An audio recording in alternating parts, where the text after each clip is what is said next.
पहले क्वेश्चन है define audible frequency for human ear. उसके बाद है define pitch and the quality of sound, difference between concave and convex mirror, where does the focus of the convex and the concave mirror lies, describe the mirror formula and write down its equations. ठीक है।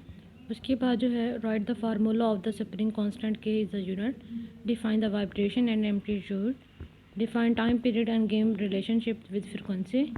और question number 3 के जो question है, describe the right hand rule, define mutual induction, define electric power and write its unit, define electromotive force and write its formula, define ohmic और non ohmic material, define 9 gate, write its truth table, define analog quantities and give one example, draw symbolic diagram of NOR gate and the truth table.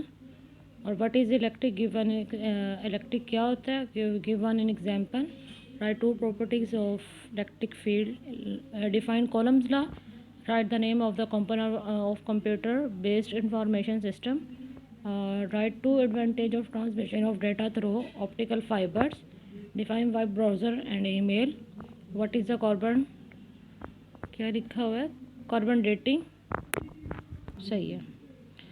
What is a carbon dating, define isotope की one example. Long question है, what is meant by the loudness of sound, sound की loudness से क्या मुराद है, sound की loudness का इन्हिसार किन बातों पर होता है, और what factor does the loudness depended.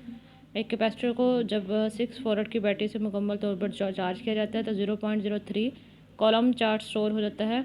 Capacitor पे 2 कॉलम चार्ज स्टोर करने के लिए कितना टाइम दरकार होगा।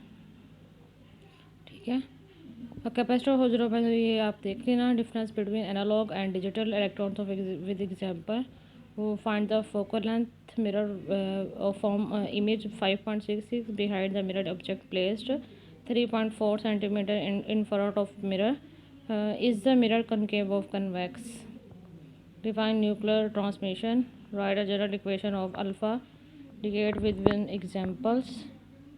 और नीचे एक और न्यूमेरिकल भी है। ठीक है, ये आपका सारा पेपर है।